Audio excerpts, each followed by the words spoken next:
Alright, we're looking at more Modern Horizons spoilers. I'm pretty sure this URL will take me to where I want to go, but yay, it worked. Okay, sweet. Let's see what we got going on. Oh my god, Modular is back.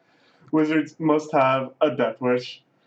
I don't know. I don't think Modular by itself is what's so scary. It's things like Arcbound Ravager and intense synergy with various extremely cheap or free artifact spells and then little engines and stuff. But this looks like it could be an engine too. Sacrifice an artifact, search your library for a construct card, reveal it, and put it into your hand. Okay, that's quite interesting. Let's see what constructs we actually have.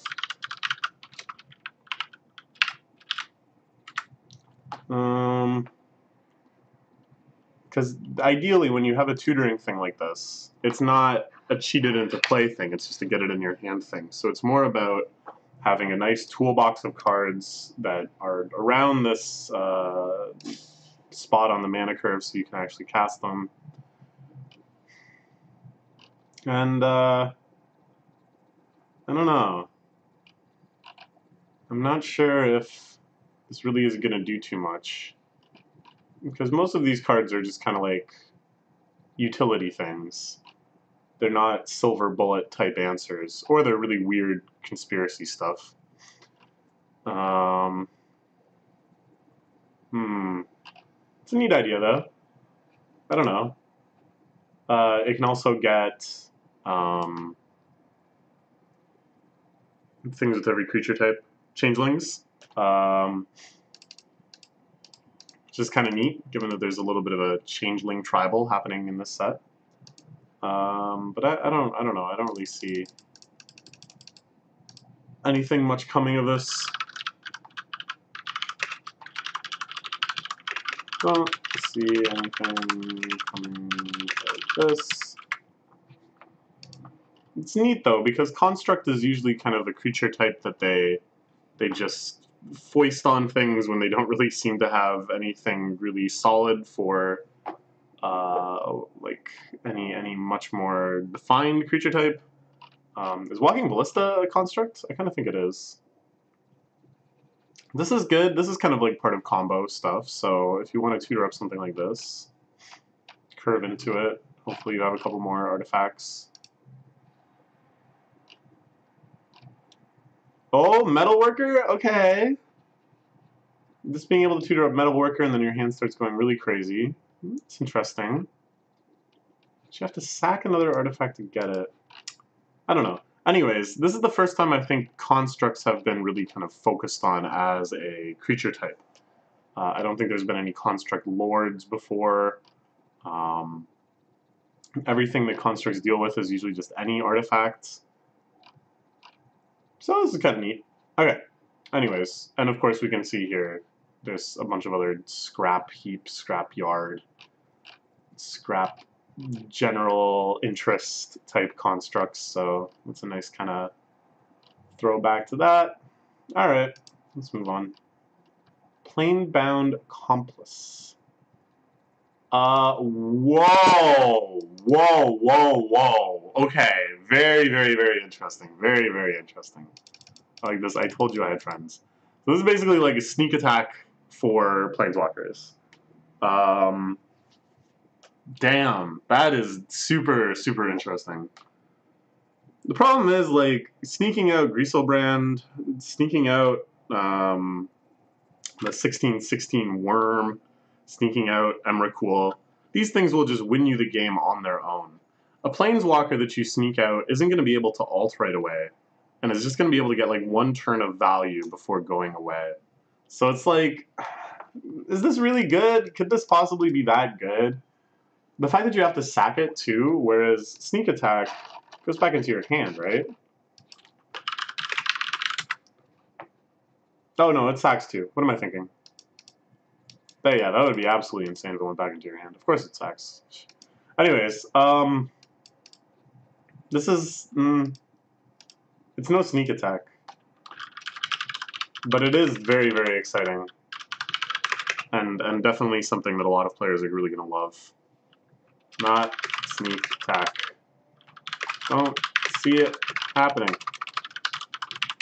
Because what this deck would want to do is just spam Planeswalkers, like playing a ton of them, generating small amounts of value from each of them, churning through your deck that way. And it's kind of hard to say whether or not that could be a deck, given that the tools for it have never existed until this card. But it's like, most of the value from Planeswalkers comes from playing them around this point on your curve anyways. Unless you're like Tron and you're pooping out turn 3 Karn or whatever. Most of the time, people are playing like 4-drop Planeswalkers, 5-drop Planeswalkers maybe. And being able to get them down like slightly earlier, but then only having them for 1 turn seems much worse than just spending that turn playing them legitimately and then having them around to provide consistent pressure. There's very few Planeswalkers that would be good if they just literally could use one of their abilities once. Maybe in some sort of doubling season wacky deck. This is like kitchen table level power. But a doubling season deck where most Planeswalkers then come down ready to ult, and then you're just dropping bombs like crazy. That might be kind of cool. But I don't think that's like an actual deck or anything. This is very cool though. I think this is an awesome card. I just it really goes to show. It's the same thing like when Arena Rector came out in Battle Bond, and it's kind of like the equivalent to Academy Rector. Actually, if we just search for Rector, probably get both of them, don't we? So this gets you an enchantment, this gets you a Planeswalker. And it really goes to show that Planeswalkers in many ways are actually one of the weaker card types in terms of just the upper end of their power limit. Like being able to grab one of the Nikol Bolases or Big Ugin or Karn, sure, that's great. But you can just grab like Omnipotence with this and then play all those cards for free, right? Like the kind of just the way that Planeswalkers are designed stops them from having the same amount of immediate board impact through plays like this. Planeswalkers, the power just comes from the fact that they're good value when you play them honestly. If you start doing things to cheat them out, it's just not as good as cheating out like a big creature or a big enchantment or whatever. So yeah, interesting though. Ooh my god, new slivers. Oh, we got new slivers. Whenever this creature ooh, okay. Pretty sweet. This combined with the sliver that gives everybody shadow. We gotta go to advanced search.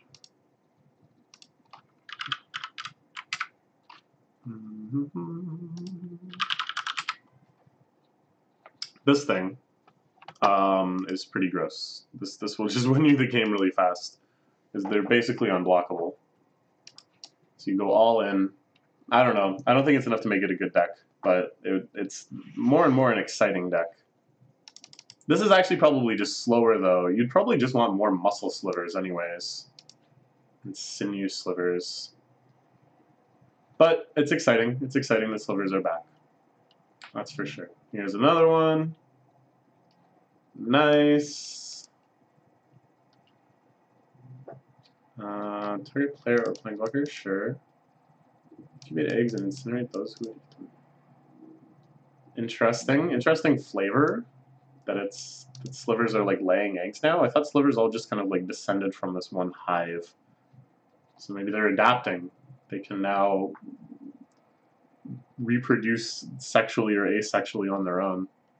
Dregscape sliver. Ooh, Unearth. This is a mechanic we have not seen since Time Spiral, I think. Sure, pretty cool. Gives it some resilience to the deck. Makes it... It's awkward though, because ideally this is like helping you survive board wipes and stuff, but then this guy just gets board wiped too. So maybe you just hold this guy in your hand, you bring him down, and then you just swing again. Surprise! Ooh, the first sliver! Ooh, very, very interesting. Very, very interesting. So, in Sliver Tribal, with that big goopy elf guy, this thing is pretty nuts, right? Like, it's free.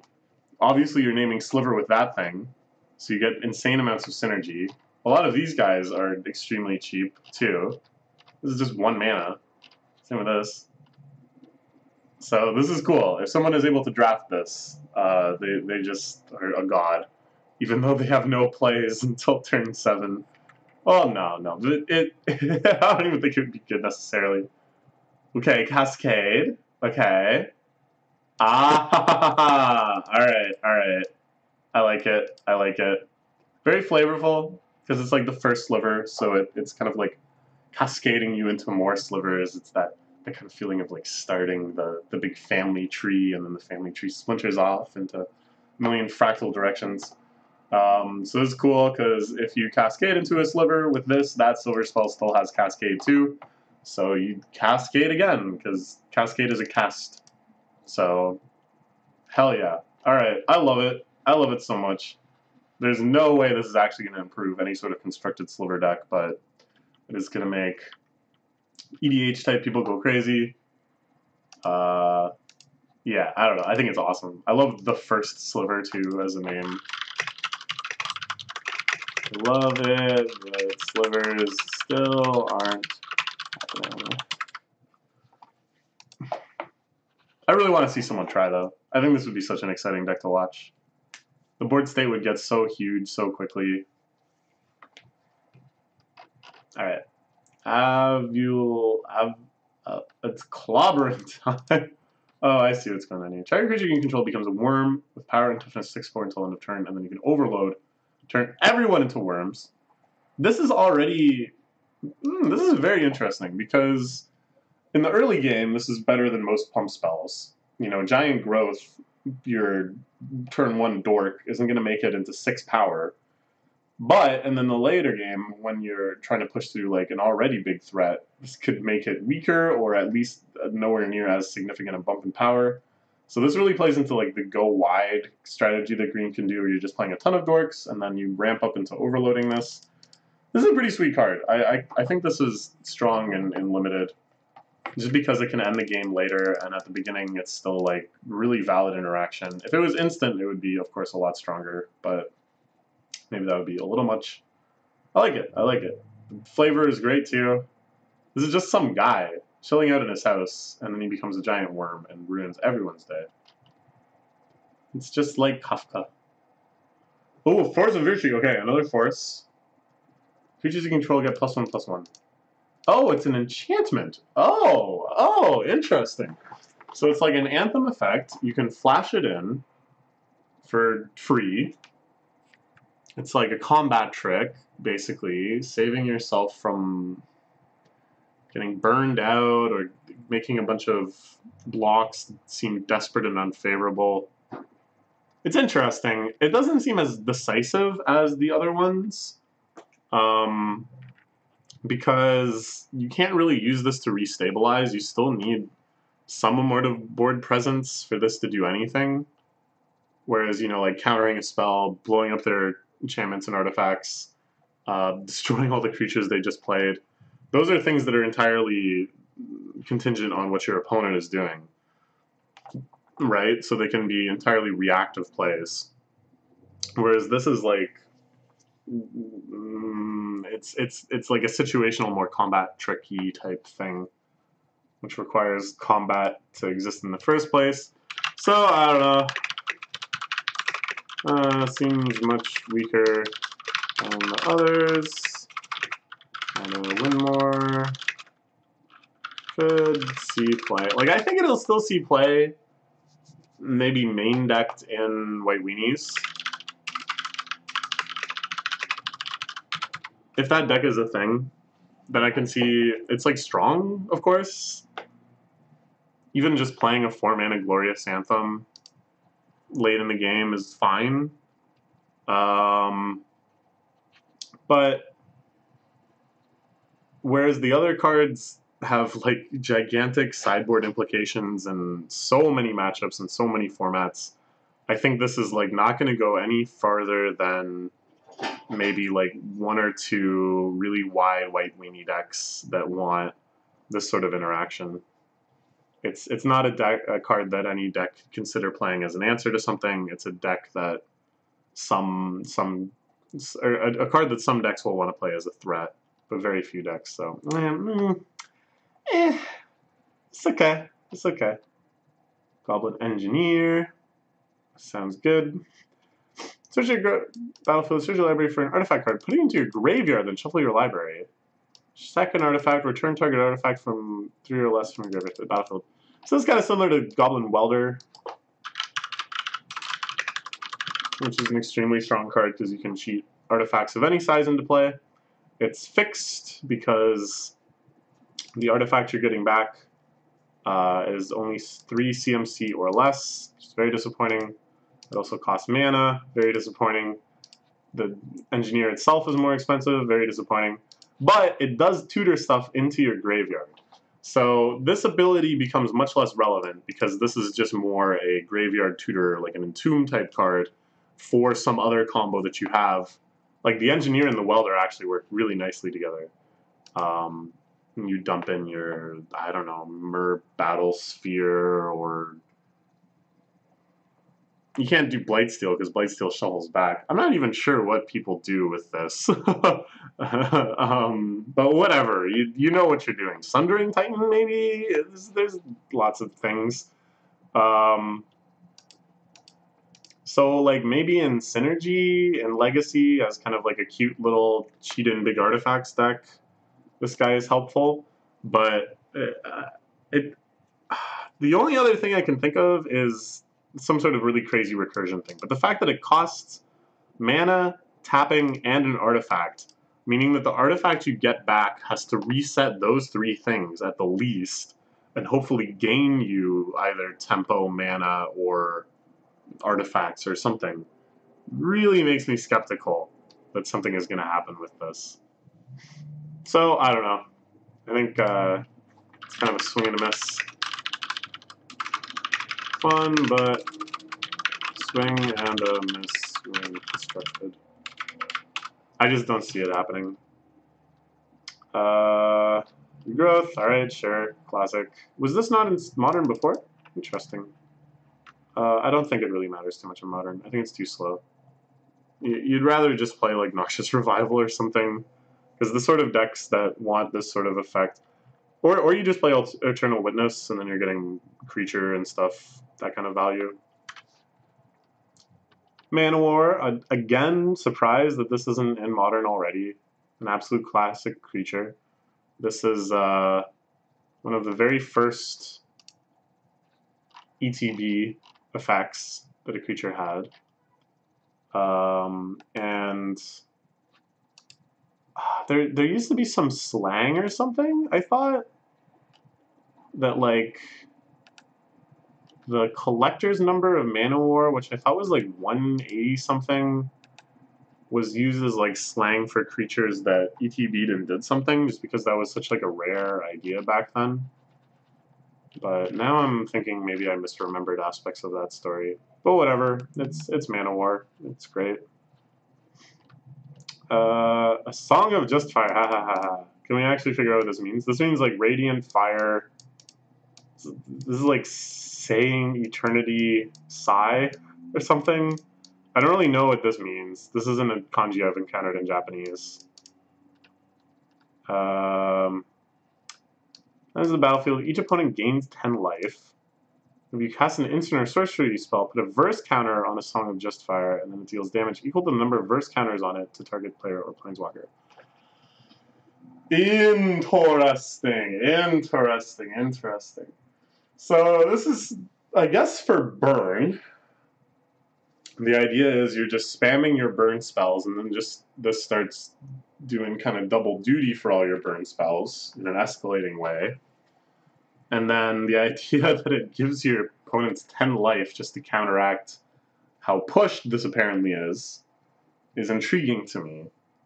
Because it's like they arrived at that number 10 through playtesting. They arrived at 10 by thinking that 11 was too much and 9 was too little. Or likely they just chose 10 because it was a nice number, but that significantly less, like 5 was much too little, where 0, of course, I guess was too little, and 20 was too much. I could see them doing 20 to kind of fit with like Illusions of Grandeur and such. This idea of giving your opponents life because the spell is so strong is really interesting to me, and kind of a design space I'd like to see them play with more. It's interesting too because of course the only benefit you get from this is damage, If it was like damage and cards and stuff, then I could see this being slotted into a deck that doesn't care about dealing damage, that has some alternate win con, and it's just a way to generate some other resource for you. Like I could see a similar card like this, but it gives you mana, or like impulse draws in red. But no, it's just damage. So it's like you just have to bet that this is going to give you more value. It's going to give you 10 life and beyond.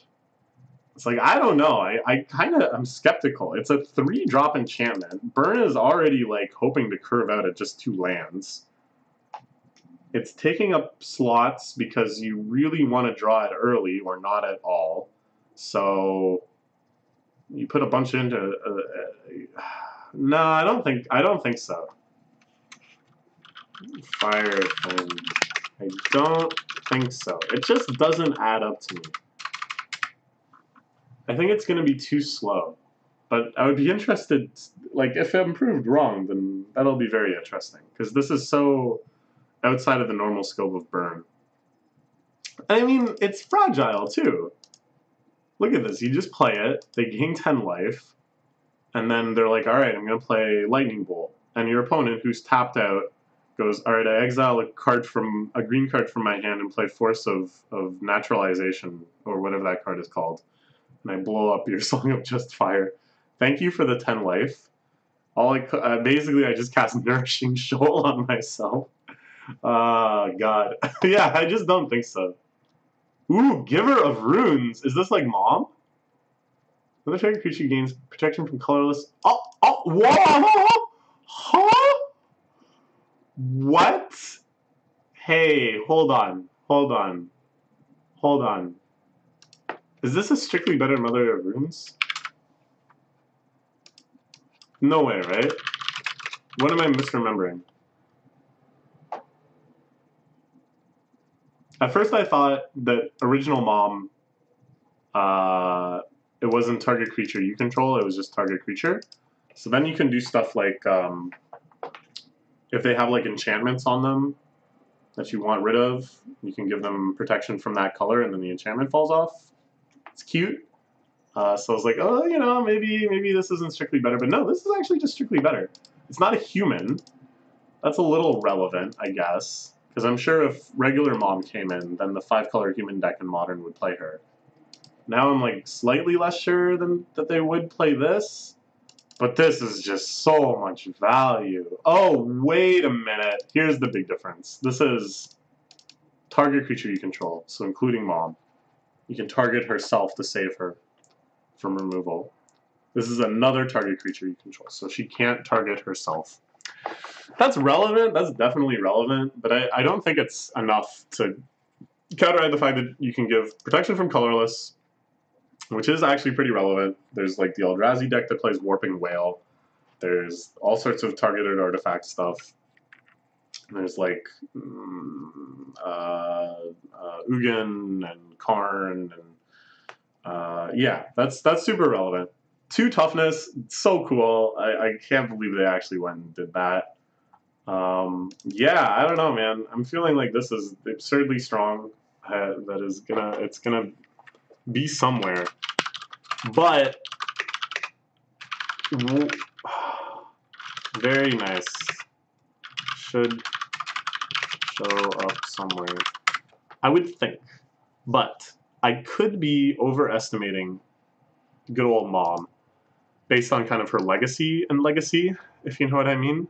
I'm not super up on the current legacy metagame. I don't think she's actually played that frequently anymore. So maybe I'm kind of overestimating her as a strong creature. But I don't know. People are going to try at least. It has like the brand behind it. People are definitely going to try. And I'd like to think that Modern could become a format where something like this is relevant. And not just kind of like swinging past each other and goldfishing and stuff. People still remove creatures, right? People still try to kill each other's creatures, right? Modern is still that type of format. It must be good. It must be good. Scour all possibilities. Draw scry 2 and then draw a card. Flashback 5. Alright, sure. That's alright. Flashback on a draw spell is so sweet. You can get so many good late game desperate plays from that. Spore Frog! I love Spore Frog! It's just fog and a frog. You pop the frog and everything goes foggy. Progenitor of tadpoles and allergies in equal measure. Cute. Very cute. But no, I don't see this going anywhere. Oh my god! No, wait, really? Really, really? Okay. Lots of crazy stuff happening here. First off, Urza card, besides the silly unhinged, or what's that set called? Unstable? The unstable one of his head in a jar. And it's not Blind Seer either. Come on. Stop telling me about Blind Seer. That's Urza like dicking around. This is real Urza. He put his name on the card. Not a Planeswalker though. Not a Planeswalker. So this is like early Urza. This is Urza earlier in the story before he becomes the gigantic war chief waging endless battle against Phyrexia using the natural resources of like 20 planes. This is back when he was just digging around, fighting his brother, tinkering, I think. A 4-drop in mono blue. So again, this kind of signifies where we're at in the story. Whoever enters the battlefield, create a 0/0 colorless construct artifact creature token with this creature gets +1/+1 for each artifact you control. Tap an untapped artifact you control, add blue. It's not quite Tolarian Academy. Not even close. But that is in a very, very exciting line of rule text. It's already $54! Holy crap! Shuffle your library, then exile the top card. Until end of turn, you may play that card without paying its mana cost. This thing is all over the map. Okay, hold on. So, it's kind of like almost a pseudo-planeswalker, because it's just kind of doing different things that are kind of relevant at different times. But it's doing them all at once, or at least giving you the opportunity to do them all at once. It's 1/4. What the hell? Okay, how do you begin to evaluate something like this?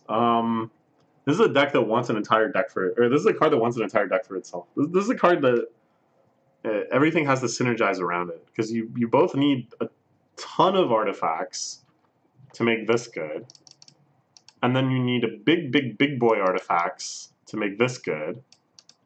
This also kind of requires a ton of artifacts. These kind of seem like oppositional a little because this is about having a few gigantic things. Ah, man, I don't know.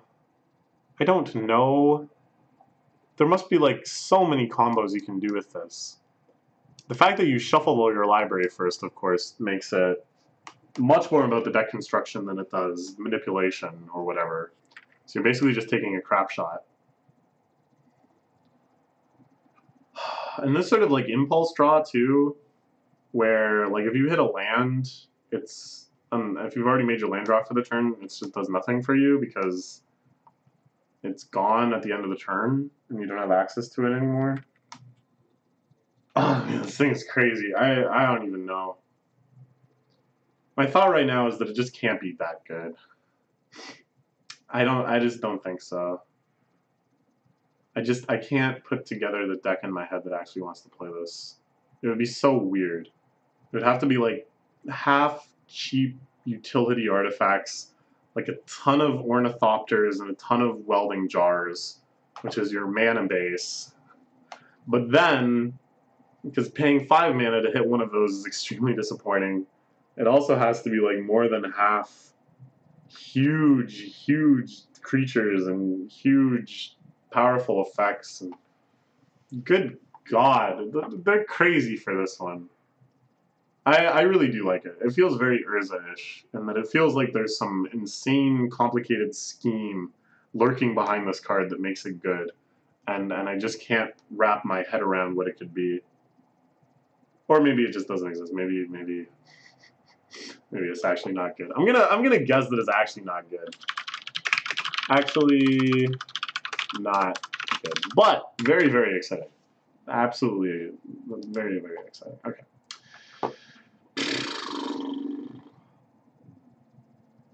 What the hell? All right. I can't. Something called Chiller Pillar. Can't just move on from Urza, the Lord High Artificer. A character that I was convinced for a long time they would never make a card of, outside of Blind Seer, but whatever. And then after they made the head in the jar, I was like, okay, this is really the only way you can do it. But then this, and I can remember like talking to my cousin as a kid, like back when I was first getting into Magic. I'm like, is there an Urza card? Like, did they ever make one? He's like, no, they just couldn't. They just couldn't. Like, how could you possibly like replicate in any sort of flavorful sense how he behaves in the story and what he's capable of in the story on a card? It just like wouldn't make sense. And I was like, well, what if the mana cost was like really, really high? And he's like, no, that just wouldn't be right because like it would have to be powerful. Like if it was dirtily and for casual Magic only. But I think they've done a good job here because they've chosen to depict him early in the story because before he becomes basically a god. They've done more about the weirdness of it and this great sense of potential without any aspect of it being like powerful on its own. Like imagine dropping this on an empty board. You've paid 4 mana for a 1/4 and a 1/1. Like what? This is like not going to win you the game at all. This is nowhere near value. And it's like, oh great, you get an additional mana. You can also ramp 1, I guess. Like it's okay, but all right. We just gotta move on. We gotta move on. I'm gonna show my cousin this card though, because I still can't believe. Can't believe. Chiller Pillar. Oh, monstrosity and snow mana, hopping back together. That's the sort of combination that I would have expected from Kaldheim, but we're just getting it now, I guess. Snow mana monstrosity. Oh, how cute!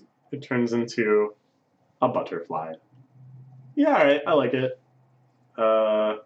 So in draft for this format, do you have to draft your snow basics, or can you just add snow basics at the end? I think you can add snow basics at the end. So that makes this a lot better.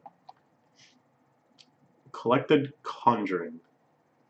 Exile the top 6 cards of your library. You may cast 2 sorcery spells with converted mana cost 3 or less from among them without paying their mana cost. But the exile cards not cast this way in the bottom of your library in any order. Oh, so this is like Collected Company, but for sorceries. It's interesting that it's sorceries specifically, not instants or sorceries. That's something we don't see too often, and usually it's more seemingly for like kind of flavorful reasons. But I guess for power level reasons, this is pretty relevant too.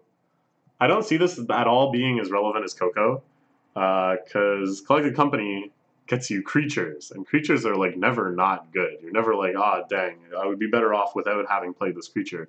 But a lot of sorceries are just gonna like fizzle, or perhaps even have a negative effect if there's no good targets outside of your own guys or whatever. So this is like you can only play it in situations where you're relatively sure that what you could hit could be helpful or like is likely to be helpful. Whereas Coco, that's like always going to be the case. And plus you're going to have to build your deck around cheap sorcery cards, which both have like a significant enough impact that you just want them in your deck at all, but also are like universal enough that you're never going to feel bad hitting them, which is like a pretty tight building constraint. Whereas Coco, you just put in cheap creatures because you want to play cheap creatures, and then later you Coco into them, and you're like, sweet, more creatures. So, I don't know. This is no Coco. It's no Coco. But it's fun, and I'm sure there's a lot of EDH decks and stuff that are all about this. So, I still like it. I like this art, too. It's Mr. Six Hands. Which of the 2 hands will he choose from the 6? Very direct representation of the card's mechanics in the art. Yeah, it's fun. And now we're back to this. Okay, so we're caught up. My friend hyped me up by saying that there's a card in here that is like making all of the EDH players freak out. So I was thinking that there would be some like kind of EDH like staple type card, like some new mana rock or something that just like every EDH game ever is going to have everyone playing. But really, I think he was talking about this. I think because this is like if I was an EDH player, I'd probably want to play a sliver deck using this. It just sounds so fun. Cascading all your slivers, like holy moly. Just popping your deck through. If you get a good run, this cascades into a 4-mana sliver, into a 3-mana sliver, into a 2-mana sliver, into a 1-mana sliver. Like, it could happen. It could happen. It'd be absolutely crazy. Aside from that, I'm not really sure what he could be talking about. These are some pretty sweet cards, though. This, especially, I'm so curious about. I'm still skeptical. There's no way. There's no way this could actually add up. These are just such at odds with each other. This and this. They're asking you to do completely different things. Completely contradictory things with your deck building.